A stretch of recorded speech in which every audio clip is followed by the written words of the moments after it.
નવી પેન્શન યોજનાને લઈને સરકારી કર્મચારીઓ દ્વારા આજથી રાષ્ટ્રવ્યાપી આંદોલન શરૂ કરવામાં આવ્યું છે, ત્યારે ગુજરાતમાં પણ લાખો સરકારી કર્મચારીઓને અસર કરતી સામૂહિક માંગણીઓ ઉઠાવવા માટે અમદાવાદમાં રેલીનું આયોજન કરવામાં આવ્યું હતું, જેમાં વિવિધ વિભાગો અને સંસ્થાઓના કર્મચારીઓએ ભદ્રકાળી મંદિરથી સવારે 9:15 કલાકે રેલી શરૂ કરી હતી અને જિલ્લા પંચાયત કચેરી સુધી આ રેલીનું આયોજન કરવામાં આવ્યું હતું।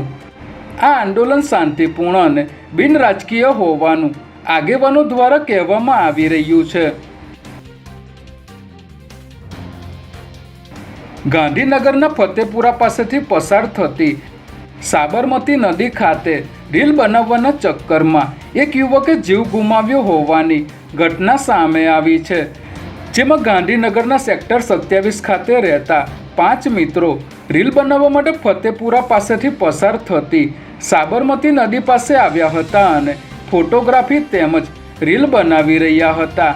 આ દરમિયાન અચાનક માટી ધસી પડતા બધા મિત્રો નદીમાં ગરકાવ થઈ ગયા હતા, જેમાં 4 યુવકોનો બચાવ થઈ ગયો હતો, પરંતુ મોહમ્મદ નિઝામુદ્દીન શેખ નામના યુવકે પોતાનો જીવ ગુમાવ્યો હતો।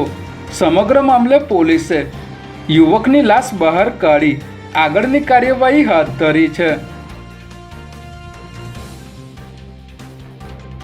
આજથી ઓગસ્ટ મહિનાની શરૂઆત થતાં ગેસ યુપીઆઈ સંબંધિત 5 મોટા ફેરફારો તમારા ખિસ્સા પર બોજ નાખશે, જેમાં આજથી કોમર્શિયલ વિમાનોમાં વપરાતા ઈંધણની કિંમત વધીને 2677.88 રૂપિયા થઈ ગઈ છે, જેનાથી હવાઈ મુસાફરી મોંઘી થશે।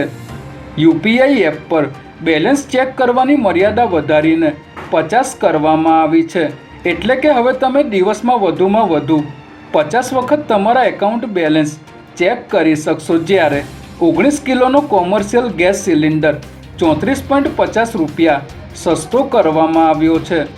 સાથે જ એસબીઆઈએ 11 ઓગસ્ટથી પસંદગીના કો બ્રાન્ડેડ ક્રેડિટ કાર્ડ પર મફત હવાઈ અકસ્માત વીમો બંધ કરવાનો નિર્ણય લીધો છે।